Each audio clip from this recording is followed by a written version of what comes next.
Agora, o governo do Ceará conta com a ferramenta Meu Celular para ajudar a recuperar seu celular ou tablet perdido, furtado ou roubado. Basta se cadastrar em meucelular.sspds.ce.gov.br, preencher as informações pessoais e o e-mail do seu aparelho. Em caso de perda, roubo ou furto, crie um alerta no site, que entraremos em ação. Governo do Estado, cuidar das pessoas, avançar o Ceará. Olá, bem-vindos a mais uma edição do nosso Fox Colóquio. Nosso convidado é o deputado estadual Acrisio Sena, uma das vozes mais veteranas e ativas do PT do Ceará, a liderança que atravessou a fase de construção do partido, suas disputas internas, e agora observa de dentro e com papéis relevantes a tentativa de reorganizar forças em um cenário de grandes incertezas políticas. Pela primeira vez em anos, o PT cearense ensaia uma recomposição de peso, agora ancorada em um grupo mais estruturado sob a liderança do governador Elmano de Freitas e do ministro da Educação, Camilo Santana. Essa movimentação se refletiu em volume de filiações que surpreendeu até setores históricos da sigla, o que muita gente chama sem rodeios de milagres das filiações, que agora, a Cris já me disse, são feitos pela internet, sem aquelas mediações, papel, tal. A nova base, eleita no final de semana passado, pode garantir força política, mas também acende alertas. A identidade do partido corre risco de diluição? Qual o custo de abrir espaço para quem nem sempre compartilha a história de lutas que moldou o PT? Enquanto isso, o partido enfrenta um desafio bem prático, manter o discurso de mudança e resultados no Ceará, que ainda convive com problemas muito sérios, desigualdades, violência e dificuldades na ponta dos serviços públicos. A crise, fundamentalmente, a questão é essa, né? O PT está no poder no Ceará e precisa apresentar resultados, ter resultados e, ao mesmo tempo, passa por esse momento aí de reconfiguração, de reorganização de forças. E a gente está gravando este programa na manhã de segunda-feira, dia 7 de julho. Dia 7, né? No dia 5 e 6, toda a movimentação do PT, domingo foi a eleição interna e os resultados começaram a chegar exatamente momentos antes aqui da nossa conversa, né? E o resultado era o que se esperava, não é, Acrisio? Eu diria que nós celebramos a democracia do Partido dos Trabalhadores. Faço destaque da redemocratização aos dias atuais. Eu acho que nenhum partido ousou a enfrentar um debate interno, que nunca o debate do PT é interno, debate interno de ideias, de composições de chapas, de nomes e uma disputa no voto direto. Houve toda uma tentativa, aqui no estado do Ceará, da gente fazer uma composição de uma unidade geral, até porque os desafios não são pequenos no Ceará e no Brasil para o PT, mas o PT é assim, não teve unidade, vai para o voto. E a votação que foi apurada, nós viramos à noite, apurando lá na sede do Partido dos Trabalhadores, e agora, pelo menos a apuração de Fortaleza já consagra com 78% dos votos apurados. Deixa eu só pegar aqui os números exatos. Não, fica à vontade. Pegar os números exatos, pessoal. Nós tivemos 7.806 eleitores, votos válidos. Eu estou botando os votos válidos. Isso significa quantos por cento dos filiados na cidade do PT? Isso... Mais ou menos. 7.000... Isso dá menos de 10%. Quer dizer, o PT tem cerca de 70 mil filiados 40 mil. Então, 7 mil votaram. 7 mil votaram. Assim, há um debate de atualização dessas listas. Isso é um debate nacional para se atualizar, para quem saiu, para quem ficou, quem chegaram novo. A modalidade muda essa história. Você pode entrar no site do PT, se filiar. Obviamente, tem homologação, você não entrou, já está afiliado, você passa pelo crivo. O crivo que é? Vê a ficha corrida? Não, da executiva, né? Também. Eu devia ver a ficha corrida também. Para dirigente, tem que ter um dirigente, um líder para homologar, porque senão o cara se filia. Ainda tem essa fase, tem essa facilidade, mas tem essa parte da homologação. Você pode tentar, Fábio, lá botar, mas se eu não lhe autorizar você a ser filiado ou um outro companheiro, dificilmente passa a figurar, tá entendendo? Então, voltando aqui, dos 7.806 votos, o professor Antônio Carlos tirou 6.088, portanto, 78% dos votos. O professor Antônio Carlos aí foi apoiado por quais grupos do PT? Contra quem? Hoje o PT tem 3 grandes blocos, né? Eu posso dizer, antes tinha uma configuração de correntes políticas, né, muito variada, que era difícil até de você decorar. Hoje tem 3 grandes campos políticos. Vou pegar para Fortaleza. Em Fortaleza, o campo de esquerda, Luiziane, o Guimarães, o campo democrático, e o campo popular um pouco maior em Fortaleza, porque campo popular este que foi formado muito recentemente, não é? Muito recentemente. Aí tem a senadora Augusta, tem o deputado federal Zé Ayrton, tem os deputados estaduais Acrísio Sena, Messias, Guilherme Sampaio, tem o vereador Aglaílson, doutor Vicente. É um campo mais amplo, com referências muito fortes no Camilo, no próprio Elmano, no Evandro, né, com as maiores lideranças também. Embora eles são lideranças do Partido dos Trabalhadores, né? Não são lideranças desse campo, são do Partido dos Trabalhadores. Mas as nossas referências maiores são eles, não tem como a gente não dizer. E no Estado, o CONIN vai superar, aqui tinham 3 candidatos, né? Eu falei, o Eudes Baima teve 2,80, tirou 219 votos. O Eudes Baima ainda continua o PT Raiz, o PT Raiz trotskista. Tem um nome o grupo ainda? Tem, Diálogos de Ação Petista, né? A Mari Lacerda, candidata da Luiziane. Eudes Baima também...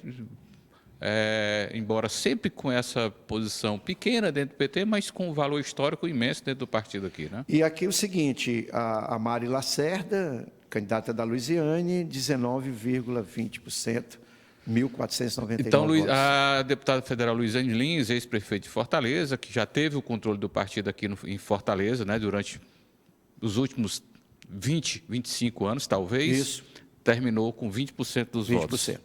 20%. Na eleição é o resultado do grupo da ex-prefeita Luiziane Lins, que eu tenho um carinho muito grande pela própria Luiziane, fui secretário na gestão dela, fui vereador numa articulação política dela. Presidente da Câmara, né? Presidente da Câmara, numa articulação muito da Luiziane, mas a vida vai seguindo. Deixa eu né? lhe fazer uma pergunta aí, que não é nem de cunho político, não. E é também, né, no fim das contas. Mas vamos lá, Antônio Carlos, professor Antônio Carlos, ex-deputado estadual, historicamente ligado a Luiziane Lins. Governador da democracia socialista. Exatamente. O governador Elmano de Freitas também, pode-se dizer que na política partidária, na política e na política institucional pública, né, no setor público, o governador Elmano de Freitas também é uma cria de Luiziane Lins. Conheci o Acrísio ainda no Sindicato dos Bancários, era um sindicalista e que... Foi presidente da CUT. Foi presidente da CUT, enfim, e que ganhou dimensão pública, com mandatos, inclusive, como secretário no setor público, na gestão de Luiziane Lins. Também posso dizer que uma cria... Eu não quero exagerar que ninguém é cria de ninguém, mas que ganhou mais relevância sob a égide ali da então prefeita Luiziane Lins. O que é que aconteceu? Né? Pessoas que absolutamente com história ligada, com o governador, né? Com história muito ligada à ex-prefeita Luiziane Lins, a deputada federal Luiziane Lins, e de repente ela está numa situação em que se encontra com 20% dos votos num território, capital de Fortaleza, capital do Ceará, Fortaleza, que ela comandou administrativamente, e com apenas 20% dentro da disputa do PT. Eu diria que a grande resposta teria que ser da própria deputada federal Luiziane Lins, até porque a análise que eu vou fazer diz respeito a mim e a minha leitura, mas ela também tem a sua leitura. Eu acho que nós tivemos a oportunidade de fazer algumas construções depois da reeleição da Luiziane e creio que as sinalizações que foram acontecendo, as mudanças que foram inclusive no interior do partido, eu creio que a própria Luiziane não levou muito em consideração isso. Nós tentamos praticamente, eu posso dizer, quase depois de 2012 a 2022, nós passamos quase 2 décadas tentando que o projeto da Luiziane se reerguesse em Fortaleza. Nós tivemos que mudar mesmo a contragosto. A minha avaliação era que se nós não tivéssemos mudado, nós teríamos perdido novamente com ela a eleição. Nós ganhamos a eleição porque nós tivemos que inovar, e a inovação foi com Evandro Leitão. Eu acho que a minha avaliação, acho que se fosse a Luiziane, nós perderíamos de novo a eleição, nós perderíamos. Até porque... Perderia não exatamente por falta de voto de eleitor da cidade, mas por falta de apoio, por exemplo, do governador Camilo Santana, ou coisa que o valha? Não, eu diria até mesmo do ponto de vista de avaliação da necessidade de um projeto novo para a Fortaleza do PT. Eu acho que a vitória do Evandro Leitão, prefeito, é a sinalização de um novo projeto que não era mais o que nós tivemos a experiência de 2 décadas atrás com a própria Luiziane Lins. Eu acho que faltou isso. E teve um momento, para mim, histórico, que o desaguar disso, que eu acho que um erro de avaliação, ao meu ver, da própria Luiziane. Em que momento? No segundo turno, eu creio que segundo turno da disputa pela Prefeitura de Fortaleza. Da Prefeitura de Fortaleza. No qual ela ficou calada. Eu acho que ela era para ter abraçado a campanha do Evandro e teria se consagrado como uma grande responsável pela vitória do Evandro. Nós perdemos, ganhamos por pouco. Muito pouco. E a entrada dela de peso com referência nas comunidades, nós teríamos uma vitória muito mais tranquila, eu não tenho dúvida. Você chegou a conversar com a deputada à época? Não Porque chegamos havia uma a conversar. expectativa realmente nesse Havia uma sentido. expectativa. Porque ela ganharia politicamente com isso sem também. sombra de dúvida. E o PT era feito de acordo. Eu acho que ela emplacaria como o principal responsável pela vitória do Evandro, ganharia musculatura política interna do partido, poderia colocar o nome dela para desafios agora, inclusive como do Senado, teria condição para botar o nome para o Senado, depois de ter feito um gesto magnífico, eleger o Evandro, mas eu acho que as avaliações políticas, por isso que eu disse que ela que tem que dizer qual é a avaliação dela. Eu avalio que essa caminhada, o desfecho da eleição do PT, é um processo dessa caminhada. Acho que poderia ter feito um acordo muito mais interessante na própria construção com o Evandro, está vendo? Com o Evandro Leitão para prefeito e ela ser protagonista, coordenar o processo em Fortaleza, teve essa possibilidade, não aceitou, a possibilidade de apoiar no segundo turno, não apoiou. E a vida é assim, não tem vácuo, né? Hoje, muito menos na política. Na política não tem. Hoje o grupo que praticamente com 80% em Fortaleza, é um novo grupo político. Que deve se reproduzir, talvez, com uma diferença até maior no âmbito estadual, não é? Não, os votos estadual... Os votos as pessoas vão ver o programa, os votos estão sendo contados, contabilizados do agora. Do Estado, né? Não tem ainda. Nós pegamos porque viramos à noite, né? Do domingo para segunda, e segunda de manhã nós já tínhamos resultado. No Estado é muito maior, não é? Pelo menos em Fortaleza, eu acho que por ser a cidade, a referência, a história, a grande questão dela, eu acho absolutamente legítimo ter um nome. Mas no Estado é absolutamente desnecessário levar uma candidatura a ser derrotada com 95% dos votos do partido, é um negócio muito ruim. No Estado, a representação chegar a 5%. Olhe se chegar a 5%. Olhe. Está entendendo? Então, eu acho muito difícil. 90%, mesmo assim, vamos botar mesmo assim, 90% é muito, né?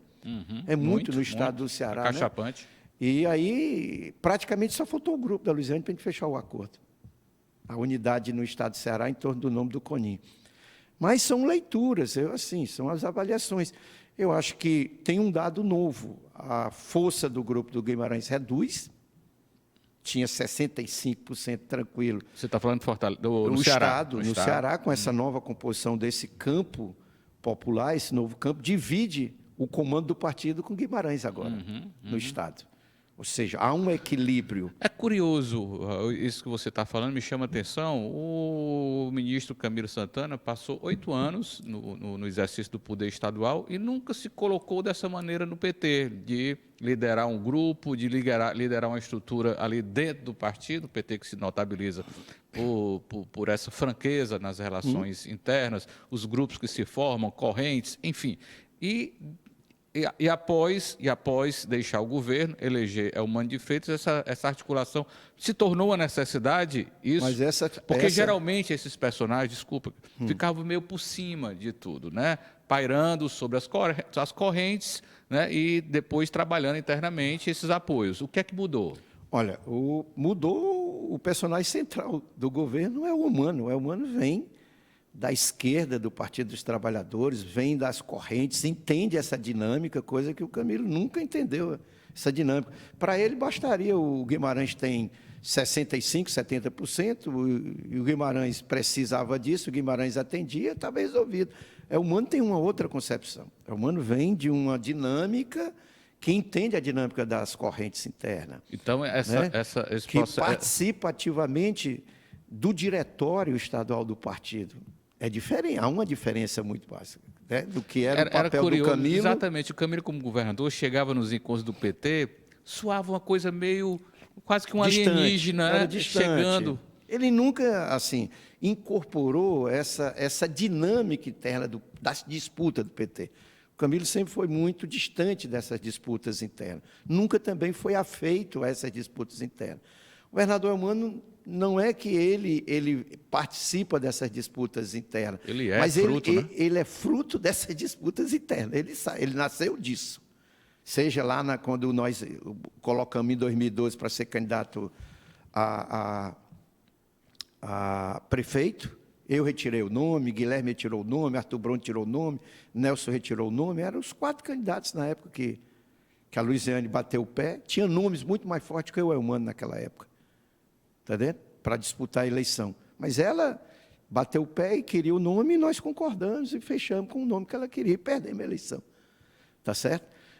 Do mesmo jeito também, o do Eumano também foi preciso costurar também. O nome do Eumano era uma proposta do Camilo, mas teve que negociar com o Guimarães para ser o nosso candidato de consenso também, entendeu? Então, o PT não tem, não tem nada desse jeito que não se enfrente debate as discussões. O Eumano entende essa dinâmica, o governador Eumano entende essa dinâmica, porque ele é cria dessa dinâmica. Camilo não é cria dessa dinâmica. Tá vendo? Esse grupo, ele tende a ser algo sólido daqui para frente, ou é estruturado no poder? Não tem, não é do governador, do prefeito de Fortaleza, do ministro? Não, como eu disse, não, porque o Camilo e o Eumano são referências do partido, não é desse campo. Não é desse campo, tá vendo? Eles são referências do Partido dos Trabalhadores. Não poderia, tanto é que os dois lutaram para que nós tivéssemos uma unidade, inclusive com a Luiziane. O grupo que não aceitou, mas trouxe, por exemplo, ao invés de trouxe a unidade em torno do CONIM, foi uma construção toda nossa desse campo político, fez uma chapa única, nós junto, o campo popular com o campo democrático. Então, tem a governabilidade do PT hoje com essa referência plural. Não tem mais o PT que sai das urnas agora para os próximos 4 anos, é um PT mais equilibrado, mais plural. Não era aquele PT de 2/3 do Guimarães no Estado. É um PT equilibrado. O grupo do Guimarães ainda detém a maioria, 50%, 51% ainda é, mas o equilíbrio muda, né? Ou seja, um campo político que tem uma senadora da República, tem um deputado federal, que é o deputado Zé Ayrton, tem 3 deputados estaduais e 2 vereadores, é um campo. Sem contar em prefeitos, né? Que a gente nem colocou essa parte dos prefeitos também. É um campo que sai com força, né? Então, as lideranças que comandam esse campo político do Partido dos Trabalhadores são essas referências, são essas lideranças, Augusta, né? Guilherme, Zé Ayrton, Acrísio, né? É esse grupo aí. O PT surgiu na história política do Brasil, do Ceará, como uma grande novidade, né? Sem dúvida, isso é histórico e tal. Hoje, você acha que o PT envelheceu? Precisa se renovar no campo das ideias, dos conceitos, de política pública? Olha, eu acho que está acontecendo? Claro que eu, por exemplo, eu analiso que o PT nacional, eu acho que sofre de 2 grandes dificuldades que a gente tem que reconhecer. A articulação política, não é razoável aquilo que acontece no Congresso Nacional. Por 3 décadas, derrubar um veto do imposto sobre operações financeiras, que era para viabilizar um projeto interessantíssimo, que era a isenção do imposto de renda para quem ganha até R$5.000, isso chegaria a 40 milhões de pessoas. Aí o Congresso vai lá, obstrui, pela 30 anos, derruba o veto do presidente. Um Congresso que se volta contra o povo, contra a nação. E a articulação política falhou aí. Por quê? Porque a articulação política é o Lula. Quando ele não entra, as dificuldades se apresentam. E né? de quem é a culpa disso? É do próprio Lula? Eu acho um conjunto, né? Tendo a responsabilidade. E a comunicação. O PT tem que entender. Rapaz, a derrota nossa para o Bolsonaro desmontou aquela que ganhou com 1% no programa de TV e fez tudo através de robôs nas redes sociais. Aquilo era uma sinalização. E acho que agora, com essa campanha sobre os impostos, eu acho que o PT, do ponto de vista, abriu a possibilidade nessas duas frentes da articulação política. O Lula assumir esse enfrentamento com aquelas feras que estão lá no Congresso Nacional, e a comunicação entrou definitivamente para disputar também com inteligência artificial, com redes sociais e tudo. Ou seja, é uma virada de chave do analógico para o digital do PT. Tomara que isso não seja só por conta do IOF, seja uma estratégia daqui para frente, porque não tem como. Não tem como. O pé que nós tínhamos nas ruas está muito debilitado, mas o pé que a gente tem que colocar nas redes sociais tem que ser firme também. Se a gente tiver um equilíbrio entre botar esse pé nas ruas, que são os movimentos sociais, com esse pé, que são as redes sociais, esse equilíbrio entre rua e redes sociais, nós chegamos com muita força para enfrentar esse debate. Deputada Cris, vamos voltar aqui um pouco para o Ceará. E o que é que significa na correlação de forças com os aliados do PT no âmbito estadual? Teremos eleição estadual ano que vem, daqui a pouco, em julho, daqui a um ano, a gente já estará praticamente com candidaturas definidas, né? Exatamente daqui a um ano. É o momento que começam as discussões finais partidárias. Qual é o impacto que tem? Você falou, Luiziane diminuiu o tamanho, Guimarães diminuiu o tamanho, pré-candidato a senador, né? E tem uma chapa para ser escolhida, tendência de ser o governador Elmano candidato à reeleição, com 2 candidatos a senadores e numa aliança muito ampla. Né? O que uma coisa se relaciona com a outra, deputado? Primeiro, é entender que esse efeito do desempenho do Lula em nível nacional, ela traz impacto nacionalmente, e principalmente no único estado em que o PT administra. Né? Assim, o único estado que administra, não, assim, o único estado em que tem uma articulação governo e prefeitura. Desculpa, o PT no Ceará não é o único estado que o PT administra. Não, o único estado tem PT e prefeitura. Sim, sim. Né? É muito forte. Né? O mais forte é o PT. Nós aqui temos mais prefeituras do que o PT de São Paulo. Está dizendo? O Ceará tem mais prefeituras sob o nosso domínio do que o PT de São Paulo tem. Então, esse efeito do desempenho do Lula, que o governo não é ruim, o governo bom, é o governo, os indicadores da economia, o controle da inflação, a questão da recomposição do poder de compra do salário, a reindustrialização, a credibilidade internacional, ou seja, a política pública, as políticas de assistência, educação, saúde, avançando, agora mesmo 260 milhões anunciaram aqui, veio o Padilha anunciar no Ceará. Então, o governo está fazendo as entregas. Mas aí o seguinte, o que transparece na ponta, nessas redes sociais, na comunicação, não é isso, o lado bom do governo. É as coisas, as fragilidades e alguns problemas que surgem porventura. Então, por isso que eu digo que o problema da comunicação é decisivo para o governo nosso, né? Então, acho que traz um impacto. E nós temos, pela primeira vez no Ceará, do CID até aqui, pela primeira vez o governo do Estado ele supera o Lula dentro do Ceará. Nenhuma outra experiência nós não tínhamos. O Elmano é maior do que o Lula hoje no Ceará. O deputado está falando com base em pesquisas. Pesquisas. Né? As pesquisas indicam hoje que há uma maior popularidade do governador Elmano do que o próprio Lula. Presidente Lula. A maior aceitação dos governos. Sim. Né? A aceitação, a avaliação dos governos. Embora o Lula continue na sua casa dos 40%, 8%, o Elmano chega a 60%. Ou seja, é sinal que o governo Elmano está fazendo o dever de casa direitinho. E eu digo nas duas coisas, na articulação política e na comunicação. Curiosamente, você pode... O que eu acho que falta no nacional, nós estamos fazendo bem no estadual, mesmo com grande dificuldade. Além da linha de investimentos e das políticas públicas que estão sendo. Né?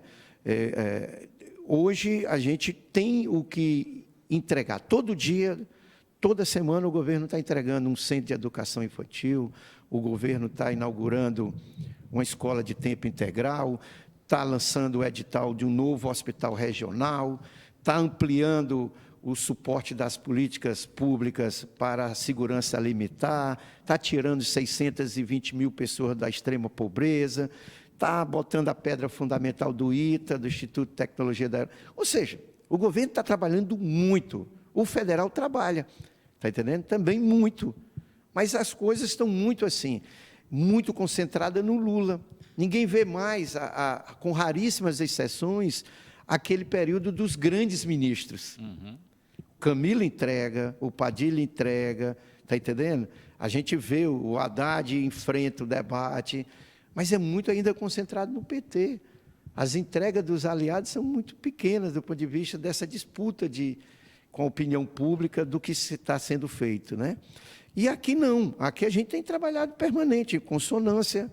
A bancada lá na Assembleia, eu voltei para fazer esse reforço da defesa do projeto do Estado. Para nós, o fundamental hoje é trabalhar até abril do ano que vem, fazendo entregas permanentes. O governador todo dia viaja, entrega permanente, política pública, investimento, vai para Brasília, fortalece o Evandro na capital, fortalece o Evandro, porque é importante fortalecer o governo do Evandro Leitão na capital.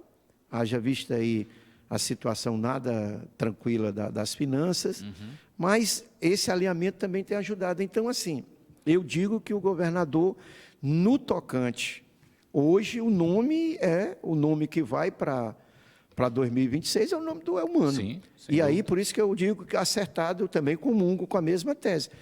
O PT tem clareza, duas definições que não abrem mão, é o Lula e o Elmano. Certo. O resto eu acho que são negociáveis. Ok, todas as outras posições são negociáveis. Então, óbvio. Como é que não vai contemplar os aliados?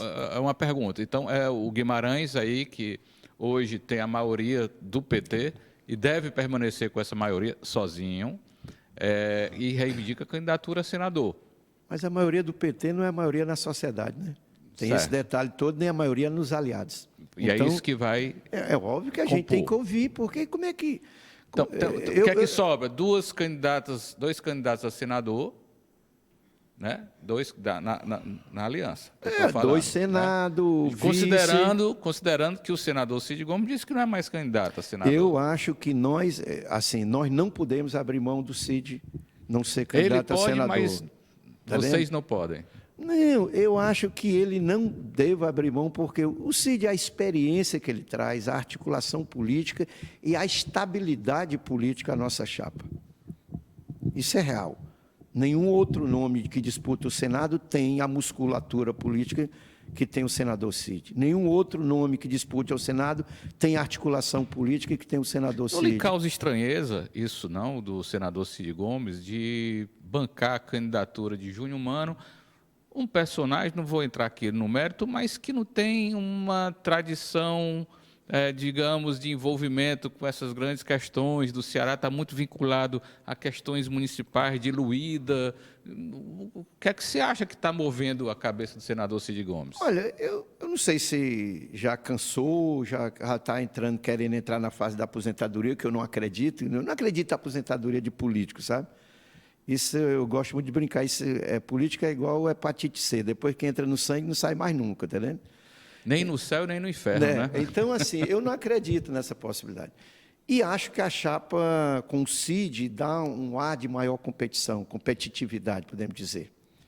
E arrasta a estabilidade do Cid, ela traz uma condição de, inclusive, o outro nome, se for o Guimarães, qualquer um outro nome, ter mais força para disputar com os adversários, tá vendo? Eu penso nisso. Então, inclusive do que se está ensaiando, né? Tem um bocado de ensaios aí acontecendo no campo da direita que a gente tem que estar de olho aberto nesse ensaio. Embora a preocupação que o governador Elmano tem dito, que a preocupação dele até abril do ano que vem é fazer as entregas do governo, e eu acho que como governante está correto, mas o jogo está sendo jogado, não tem jeito. Por mais que a gente não queira, o jogo está sendo jogado. E assim, eu não sei se o ex-governador Cid sustenta essa tese de Júnior Mano, está entendendo? Está entendendo? Não sei. Porém, acho e tenho plena convicção que o PSB terá uma vaga na chapa majoritária. Aonde é que vai ser, eu não sei. Né? Aí tem os movimentos, Acho legítimo o Guimarães reivindicar, não acho isso errado. Claro. Né? Assim como é legítimo, por exemplo, o governador Elmano e o ministro Camilo Santana quererem, em um determinado momento, colocar o nome do secretário de governo, Chagas Vieira, como um possível ocupante de uma dessas vagas. Eu não sei, eu não sei se isso, pelo PT, eu acho que esse debate pelo PT não aconteceu até hoje. Tá Nem filiado ele é também ao PT. Pelo PT não aconteceu e acho que dificilmente fluiria, porque o próprio Guimarães não iria abdicar dessa condição, né? Quem conhece o próprio Guimarães, né? Porém, por outro partido... Aí é outro debate que se abre. Mas abre a mesma reflexão que se faz para o PT, se faria, embora com o próprio nome do Chagas, né? Faria com o Chagas Vieira, que, para mim, se indicar, eu acho um grande quadro, preparado, tem condições, está vendo? Se destacar para o desafio, ele topa na hora, está entendendo? Até eu toparia também, né? Se eu fosse escalado, né? Mas, assim, eu diria que... E aí eu vou concordar com o Domingos Filho. Rapaz, isso é uma coisa para se decidir 48 horas antes de homologar.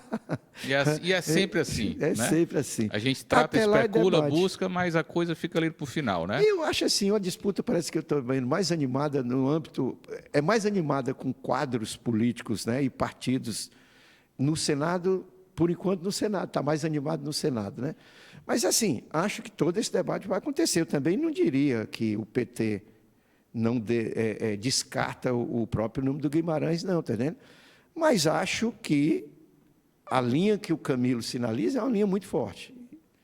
Que a preocupação fundamental hoje ser o Elmano e o Lula é forte e justa. Porque, senão, a gente também traz uma série de debates que, para nós, é consolidar a reeleição do Elmano. Fechado isso, o Lula é humano, depois a gente discute o resto. Deputado, o senhor cresceu na política, no PT, sem ter vozes que se diziam de direita, partidos que se diziam de direita, e isso hoje ficou muito claro, porque deixou de ser um palavrão, como era no passado, ninguém se declarava, eu sou de direita, não tinha isso. Eu me lembro que eu fazia, no Anuário do Ceará, a pesquisa junto aos parlamentares federais e estaduais, vereador de Fortaleza, para que eles se autodeclarassem qual a sua posição ideológica. E saía de tudo. Centro-esquerda, a maioria se dizia de esquerda, né? Esquerda, centro-esquerda, centro, direita, um ou outro perdido. Mas isso mudou muito. Sim. Isso lhe é mais confortável, deputado, ou não?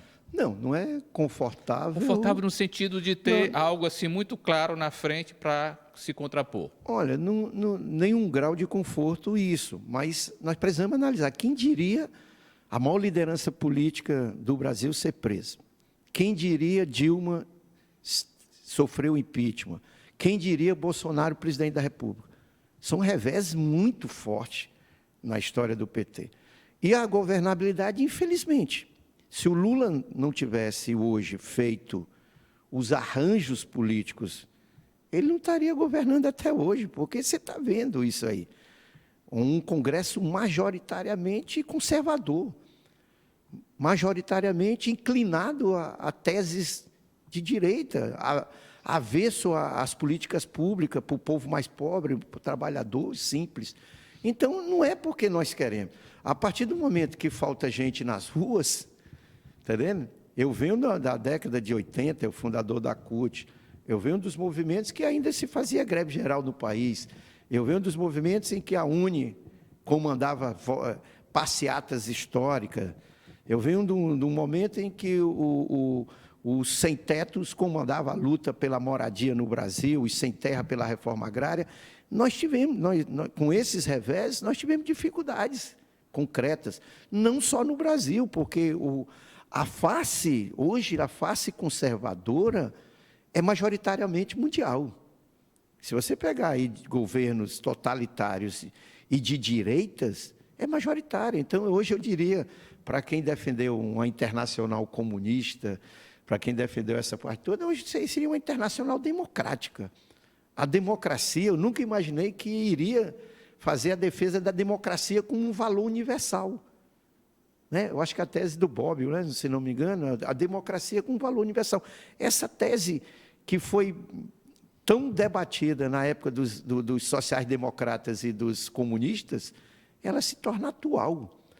Hoje, nós teríamos que construir uma internacional democrática no mundo para existir. Na França, quem diria a França, por exemplo, são reveses mundiais.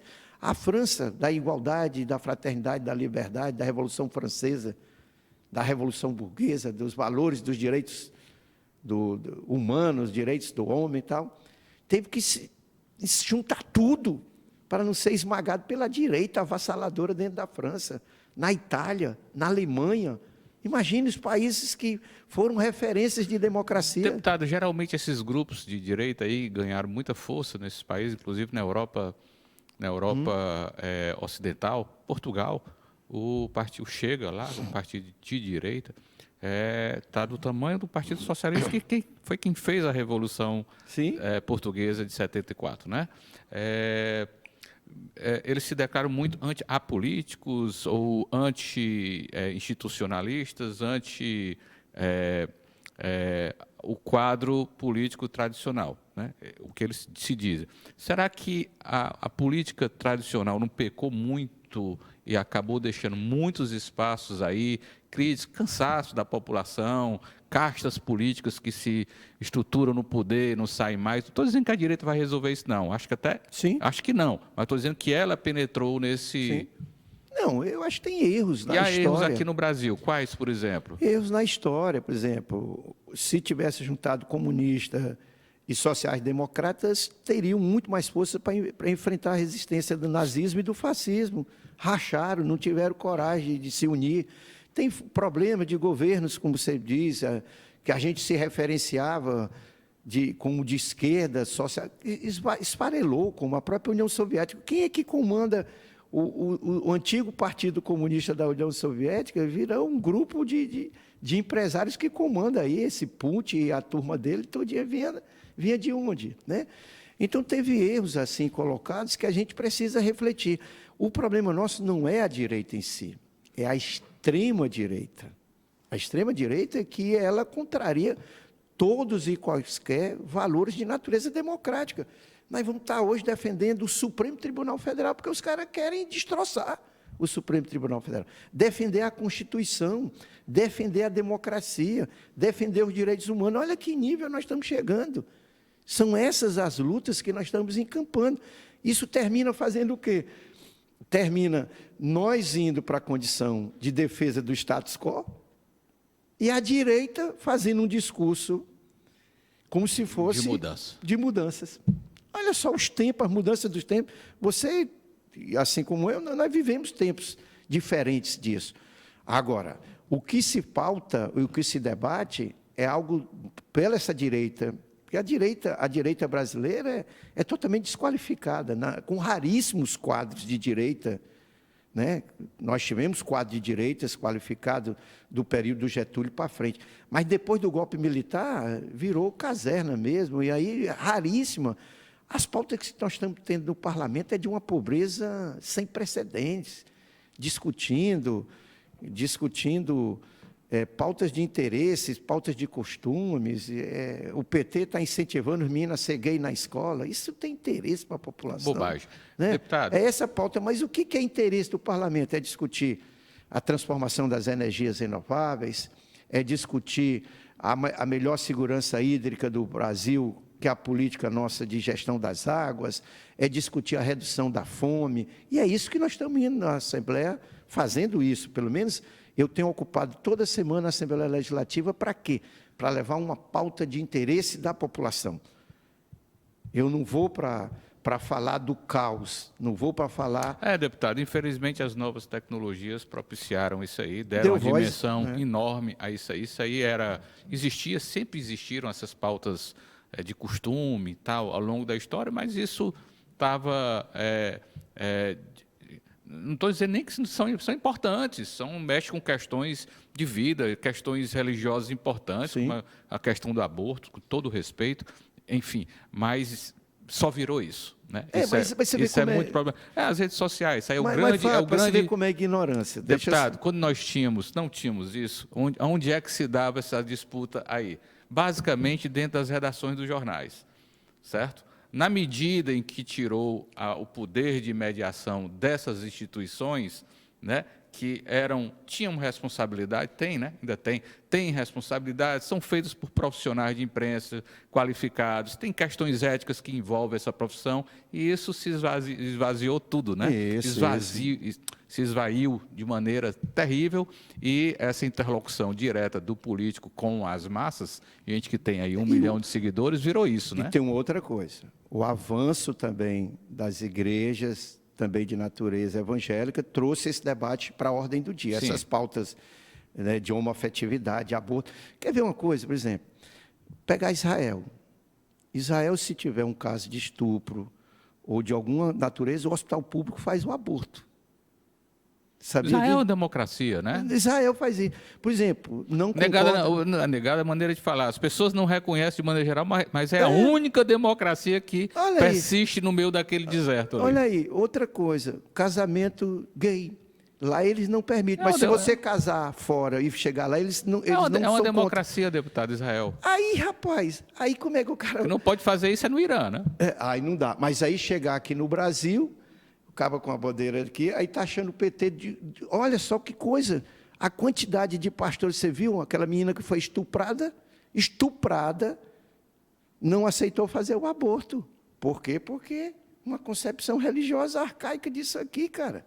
Vai lá Israel ver isso. Para você ver, por isso que eu digo, uma parte da direita é inculta, cara, me perdoe. Está entendendo? Então, nem lê, não consegue nem ler essas coisas aí, e se firma em cima do preconceito do partido, dos trabalhadores. O preconceito, de maneira geral, é terrível. Então, a ignorância... Elimina a discussão, elimina, enfim. Mas eu acho que esse debate, assim, eu digo que esse não é a pauta. Fizeram um maior estardalhaço em cima da deputada Larissa Gaspar, que ela está defendendo um projeto do uso medicinal da maconha, associar a mulher como defendendo a legalização da maconha. Cara, infelizmente, negócio maluco, está entendendo? Então, eu creio que aí essa parte da desqualificação, do empobrecimento do parlamento, da redução, infelizmente, dos movimentos sociais de ter voz nas ruas, isso dificulta a própria ação do Lula. Quando você olha para trás, eu digo, eu só tenho um parlamento para governar, né, cara? Então, eu vou ter que fazer um acordo, sob pena desses caras não me atropelar. Mas levou 2 boladas nas costas, aí abriu o olho. Porque uma coisa é o seguinte, governo é governo, parlamento é parlamento, velho. Não tem essa questão. Governo é governo, parlamento é parlamento. Partido é partido. Cada qual vai travar a sua luta política. E aí ficou claro, o Congresso majoritariamente de interesse do agro, dos bancos, da Faria Lima, de quem tem dinheiro e quem manda mesmo, a expressão é lá, falou mais alto, vetaram o IOF. Aí foi para quê? Foi judicializar. Aí começa uma outra confusão, mas eu acho que a medida foi certa. Deputado, a gente, como eu disse aqui no momento anterior da entrevista, daqui a um ano a gente está em disputa, praticamente disputa eleitoral novamente, com as pré-campanhas funcionando, as candidaturas aqui se estabelecendo. Em breve vamos voltar a conversar sobre isso, deputado. Eu deixo aqui seus 30 segundos. Tem algo relevante que deixamos de tratar, deputado? Não, queria eu acho mencionar, muito bom. Gostaria papo. de mencionar? Não, 30 segundos, se eu levantar aqui, aí fica para a próxima. Estou lhe dando mais tempo, se tivermos algo... Não. Eu acho que o PT sai fortalecido, tá certo? Acho que o PT constrói a sua unidade interna para o principal desafio que temos pela frente, que é fazer valer as políticas públicas do governo Lula, fazer valer as políticas públicas do governador Elmano. Isso, para nós, é o fundamental. Isso é que nos fortalece. E eu acho que é essa a grande questão. E o PT, juntamente com os aliados, porque ele não governa sozinho aqui, né, fazer as tratativas e as construções. Rapaz. Tem que sentar à mesa e ouvir, não tem como. Nós não podemos, aí nesse aspecto, não pode ser tudo nosso, né, também. Sem aí dúvida. É justo, né? Uhum. Eu acho que aí é dividir para governar. Beleza. Muito obrigado ao deputado Acrisio. Essa é uma discussão que, como nós dissemos aqui, está começando, né, relativa a 2026, e teremos novas oportunidades aqui, deputado. Já que a gente conversou tanto aqui, abrimos aqui essa discussão sobre direita, enfim, vamos em breve, deputado, fazer um convite para o senhor para uma conversa aqui onde tem um membro aqui desses agrupamentos também, para que a gente amplie essa discussão. De preferência da direita. Da direita, é exatamente isso. Deputado, muito obrigado por ter aceito o convite da nossa conversa, a crise sempre aqui, perto da gente, nessas conversas, e muito obrigado, até a próxima. Eu que agradeço. Parabéns também pelo programa. Obrigado. Agora, o governo do Ceará conta com a ferramenta Meu Celular para ajudar a recuperar seu celular ou tablet perdido, furtado ou roubado. Com essa tecnologia, é possível criar um alerta para que a polícia possa trabalhar para localizar o aparelho e devolver nas suas mãos. Basta se cadastrar em meucelular.sspds.ce.gov.br, preencher as informações pessoais e o e-mail do seu aparelho. Para descobrir o e-mail do seu aparelho, basta teclar * Jogo da Velha 06 Jogo da Velha. Em caso de perda, roubo ou furto, crie um alerta no site, que entraremos em ação. Lembre-se de que é preciso registrar um boletim de ocorrência em até 72 horas após perda, roubo ou furto do seu aparelho e incluir esse mesmo BO entre as informações no site. Somente dessa forma o alerta será confirmado. Governo do Estado, cuidar das pessoas, avançar o Ceará.